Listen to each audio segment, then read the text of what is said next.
Video बना रहे हैं।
नमस्कार, मैं वंदना अग्रवाल और आप देख रहे हैं राइट इंडिया प्लस। इस वक्त मौजूद है हम मेडिकल हेल्थ एंड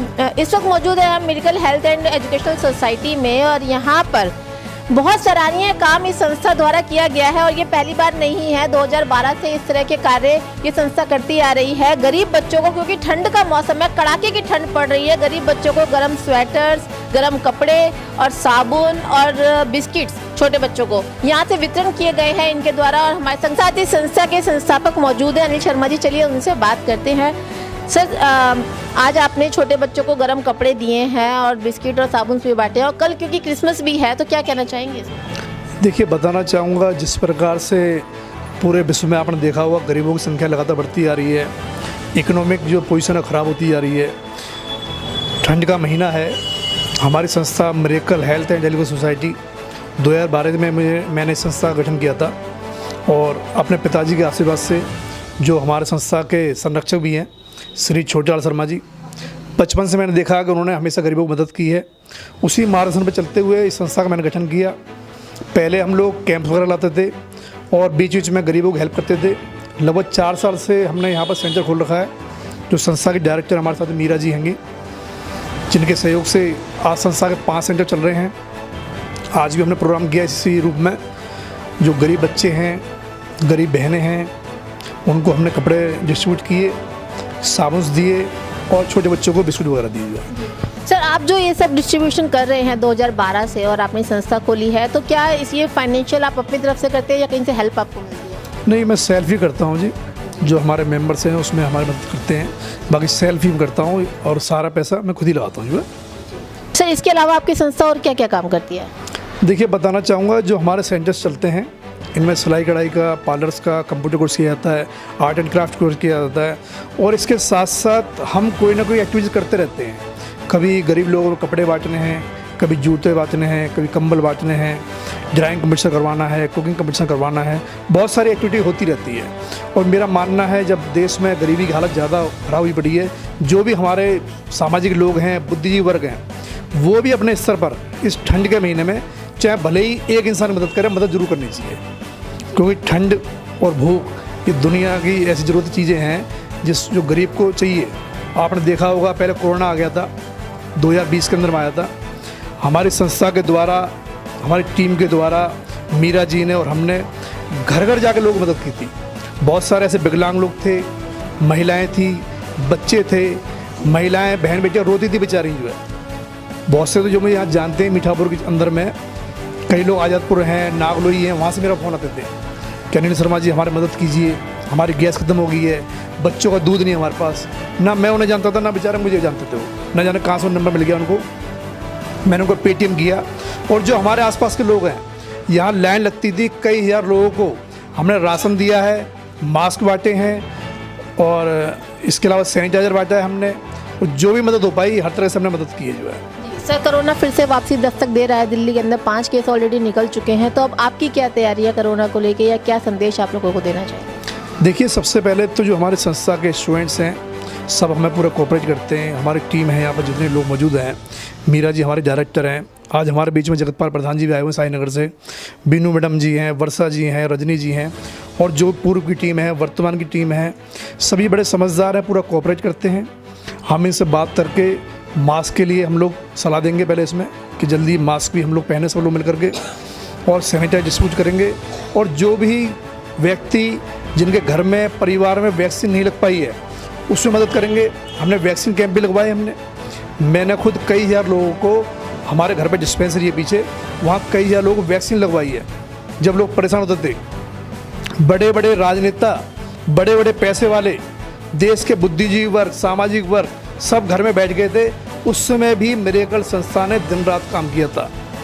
मैंने और मीरा जी ने, कितना ही लॉकडाउन रहा, हमने यहाँ पर डेली काम किया था। पूरी दुनिया बंद हो गई, लोग सटर बंद हो गए थे, हमने यहाँ मिलके काम किया, राशन बांटा लोगों को, और घर घर जाके जो बेचारे नहीं आ पाते उनकी मदद की थी।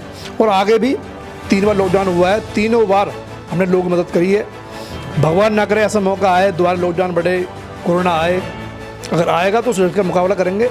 इसमें घबराने की चिंता की बात नहीं है, क्योंकि अब वैक्सीन लग चुकी है देश में लगभग 100 करोड़ लोगों को, तो कोरोना से तो घबराना नहीं है। पहले भी जो मेरा मानना है मौतें हुई हैं वो केवल घबराहट की वजह से हुई हैं, संसाधन ना होने की वजह से हुई हैं। अब आप एक बार बताइए, ऑक्सीजन सिलेंडर होता है, उसमें कई तरह गैस होती है, O2 गैस है, C2 गैस है, CNG गैस है, LPG गैस है, और हमको डॉक्टर तो है नहीं। अब मान लीजिए मैंने सिलेंडर को ले लिया, अब उस सिलेंडर में अंदर मकड़ी का जाल लगा हुआ है या किस यूज का है, कहीं से भी ले लिया 50,000 में, 20,000 में, उसमें गैस जलवा ली। अब मैं ही डॉक्टर बन गया जी, कर दी तेज स्पीड। इसका प्रॉपर तरीका होता है ऑक्सीजन का कि व्यक्ति को कितना लेवल चाहिए। तो अनियमितता की वजह से लोग ज़्यादा मरे हैं, संसाधन ना होने की वजह से लोग मरे हैं। कोरोना की वजह से लोग नहीं मरे हैं, जो मेरा अपना आंकलन मुझे लगाया जो है, लोग घबरा के मर गए। जैसे कि मान लो सपोज मुझे कोरोना हो गया तो आदमी घबरा गया, कोई उसके पास नहीं जा रहा, घर के बच्चे, माता पिता, बीवी सब ने छोड़ दिया साथ में साथ में, तो आदमी अकेलेपन तो वैसे मर जाएगा। अगर भगवान न करे किसी परिवार सदस्य को कोरोना होता है तो उसका मनोबल बढ़ाया जाना चाहिए। ये नहीं कि उसका तिरस्कार कर दो, उसका बहिष्कार कर दो, वो चीज़ गलत है। तो उससे भी लोगों की मौतें हुई हैं जो है। तो मैं पुनः अपील करूँगा, जो भी हमारा देश के जागरूक लोग हैं वो हमेशा गरीब और कमज़ोर की मदद ज़रूर करें। जब ईश्वर ने हमें जन्म दिया है इंसान का, तो कम से कम हमारे अंदर इंसानियत रहनी चाहिए जो है। अब ये नहीं पैसा कमा लिया, अपने पेट भर लिए, देखो जी तो सारे लोग रहे हैं, पूरी दुनिया जीती है जो है, लेकिन दूसरे लोगों के जीने में जो मज़ा है ना, वो अलग ही खुशी है। तो ये थे हमारे साथ अनिल शर्मा जी। अब डायरेक्टर मीरा जी मौजूद हैं, इनसे बातचीत करके देखते हैं इनका क्या कहना है। मैम इधर आ जाओ ना, दिख रहा है यहाँ से, ठीक है। मैम, आप लोगों ने कंबल वितरित, आप लोगों ने गर्म कपड़े वितरित किए हैं गरीब बच्चों को, बिस्किट दिए हैं और साबुन भी वितरित किए हैं, और कल क्रिसमस भी है, तो छोटे बच्चों की क्या तैयारियां हैं? सबसे पहले तो मैं ये बोलना चाहूँगी कि ये हमारा कार्य 2012 से, तो सर ने जैसे बताया संस्थापक जी ने कि 2012 से ये कार्य हो रहा है, 4 साल से कंप्लीट रूप से। लेकिन ये कोर्स के साथ साथ क्या होता है कि मौसम के हिसाब से, सबसे पहले तो मैं संस्थापक जी को धन्यवाद करूंगी। 5 सेंटर को खुद से मैनेज करना, ये एक छोटी सी बात नहीं है, ये बहुत बड़ी बात है अपने आप में। और ये मुझे इतने अच्छे से कोऑपरेटर सहयोग कर दें कि मैं 5 सेंटर को कोऑर्डिनेट कर लेती हूँ। हर संस्था है कि कोर्स के लिए अपना संस्था खोलते हैं, बट हमें मौसम के हिसाब से यहाँ पे लोगों को सेंटर में भी और बाहर में भी लोगों को सहयोग करने का मौका मिलता है, बट हम सहयोग भी करते हैं साथ में मिलके। और ये हुआ कि एक अभी आज क्रिसमस था, तो चलिए एक क्रिसमस हमारे सेंटर के अंदर के बच्चों के लिए था, बट इसमें क्या होता है ना कि हमें सेंटर के बच्चों को तो एक्टिविटी हम कराते ही कराते हैं, लेकिन दाएं बाएं जितने भी हमारे झुग्गी झोपड़ी के बच्चे हैं उन्हें भी हमें हमारा संस्था छोड़ता नहीं है। तो उस हिसाब से हम लोग काम करते हैं कि जो विंटर हो, विंटर के हिसाब से तो हम काम करते ही करते हैं। साथ में क्या करते हैं हम लोग कि सहयोग देने वाला काम, ये नहीं कि हम इस मीठापुर क्षेत्र को ही हम लोग देखते हैं, हम लोग बदरपुर एरिया में भी देखते हैं, लेकिन ज़्यादातर हम लोग मतलब काम को फोकस करते हैं ठंड के महीने में कि हम लोग की ठंड तो जा ही रही है, साथ में सबका जाए। तो एक चीज़ हम मीडिया के द्वारा ये भी चीज़ बोलना चाहूँगी कि सभी को ये लगता है कि हमारा संस्था काम कर रहा है टाइम टू टाइम, तो हम लोग लाइव दिखाते हैं, फेसबुक पे दिखाते हैं, मतलब कहने का मतलब ये है कि हम इसलिए नहीं दिखाते हैं कि हाँ हम ये काम कर रहे हैं, बट हम ये दिखा रहे हैं कि हम कोने कोने पे ये जाके लोगों को नहीं बोल सकते हैं कि आप लोग भी ये चीज़ करें। लेकिन हमारा ये जो चीज़ है वीडियो वाला काम, जो लोगों को हम मतलब एक अपील करना चाहेंगे कि आप लोग भी साथ दें इस चीज़ में, और नहीं साथ अगर दे सकते हैं तो प्लीज़ संस्था के साथ जुड़कर हमारा सहयोग करें कि हम कोने कोने पे जाके सबको ठंड के महीने में हम इन सबका हेल्प कर सकें। मैम, जैसे अभी अनिल शर्मा जी ने बताया कि आप लोग यहाँ पे कंप्यूटर कोर्स भी कराते हैं, सिलाई का कोर्स भी कराते हैं, तो कोर्स खत्म होने के बाद आप उनको कुछ सर्टिफिकेट वगैरह भी देते हैं या सिर्फ बस कोर्स कराया खत्म? देखिए 5 कोर्सेस यहाँ पे होते हैं। सिलाई है, पार्लर है, आर्ट एंड क्राफ्ट है, कंप्यूटर है और NFE का भी क्लास है। क्लास के तो कोर्सेज कंप्लीट होने के बाद तो सर्टिफिकेट मिलते ही है बच्चों को, बट जो एक्टिविटी होते हैं जैसे सर संस्थापक जी ने हमारे ने बताया आपको कि कुकिंग क्लासेस भी होते हैं, मतलब जो भी हमारा फेस्टिवल होता है उसमें कुछ ना कुछ एक्टिविटी होती है, तो हम उन्हें भी सर्टिफिकेट देते हैं। फर्स्ट और सेकंड थर्ड को निकाल के प्राइज़ के साथ साथ हम सर्टिफिकेट भी डिस्ट्रीब्यूट करते हैं। आप क्या कहना चाहेंगे? बाढ़ मीठापुर बाढ़ के वरिष्ठ समाजसेवी भाई अनिल शर्मा जी को बहुत बहुत बधाई देता हूँ। ये आज से ही नहीं, काफ़ी दिन से 10-12 साल से लगातार इस तरह की प्रतिक्रिया अपनाते हैं, समय समय पर दान देते रहते हैं। और जो इनकी ये NGO है, इसके द्वारा, नाम इसका है NGO, लेकिन अपने पैसे से ये जो गरीब बच्चों को कोर्स करवाते हैं या उनको जो कपड़े दे रहे हैं, इसके लिए मेरी बहुत बहुत शुभकामनाएं इनके लिए। प्रभु इन पर अपनी सदैव कृपा बना के रखें। धन्यवाद। मैम, आप क्या कहना चाहेंगी? आज जिस तरह से वितरण हुआ यहाँ पे गर्म कपड़ों का, तो आपको कैसा फील हुआ? मुझे बहुत अच्छा लगा कि ज़रूरतमंद लोगों को थोड़ी हेल्प हुई। तो मैं यही, जैसे मीरा जी ने कहा कि हमारा साथ दीजिए कि हम मतलब ज़्यादा से ज़्यादा गरीब लोगों को ठंड के मौसम में कपड़े वितरित कर सकें।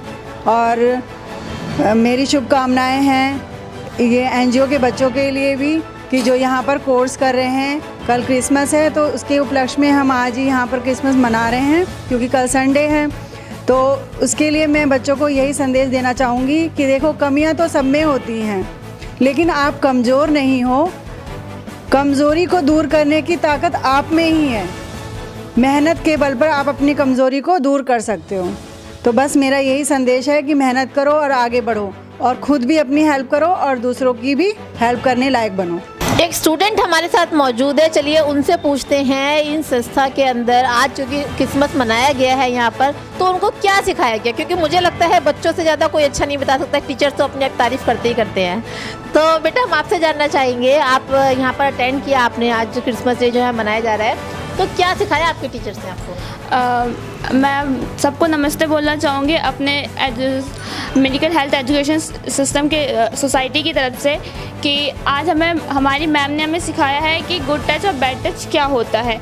गुड टच हमें जैसे हमारे मम्मी पापा या हमारे फ्रेंड्स छूते हैं तो हमें कंफर्टेबल फील होता है और हम उनके साथ कंफर्टेबली बात कर सकते हैं, खेल सकते हैं, घूम सकते हैं, कहीं पे आ जा सकते हैं। और काफ़ी चीज़ होती है जो हमें छूने से हमें अपने अंदर महसूस होता है कि वो चीज़ हमारे लिए सही नहीं है, वो इंसान हमारे साथ कुछ गलत करने की कोशिश कर रहा है।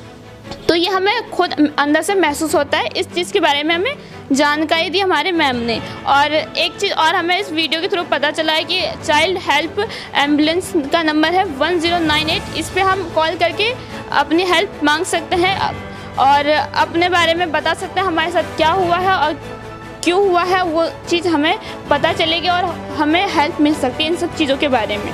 तो बात करी हमने यहाँ पर संस्था के संस्थापक से, संस्था के डायरेक्टर से, सबका यही कहना है कि बहुत कड़ाके ठंड है और कुछ लोग जो गरीब होते हैं बच्चे, वो अपने लिए गर्म कपड़े नहीं अरेंज कर पाते हैं। तो संस्था की ये पहल अभी से नहीं है, 2012 से है ये पहल, और बहुत अच्छा उनका ये कदम है जो बच्चों को गर्म कपड़े वगैरह वितरित किए जाते हैं। और जब हम अगर नेताओं की बात करें तो आज जैसे 24 दिसंबर है, सबको पता था 24 दिसंबर को राहुल गांधी ने दिल्ली में आना है। सुबह कड़ाके की ठंड में इतनी सर्दी है यहाँ पर कि गिलाफ से जो गिलाफ ओढ़ते हैं रात को उससे बाहर निकलने का दिल नहीं करता। इतनी ठंड के अंदर बाहर रोड के ऊपर पब्लिक जाम होकर राहुल गांधी का इंतजार कर रही थी। तो राहुल गांधी को ये तो सोचना चाहिए कम से कम कि एक तरफ कोरोना वापस आ रहा है तो मैं मास्क तो एटलीस्ट लगा लूँ। अगर लोग इतना प्यार मोहब्बत दे रहे हैं तो ठंड कड़ाके की ठंड के अंदर मेरा इंतजार कर रहे हैं, मेरा वेलकम कर रहे हैं, तो कोरोना जो आ रहा है मैं उससे भारतवासियों को बचाने की कोशिश करूं, खुद पहल करूं मास्क लगाने की, ताकि मुझे देख के जनता भी मास्क लगाए। लेकिन ऐसा कोई प्रोटोकॉल उन्होंने फॉलो नहीं किया,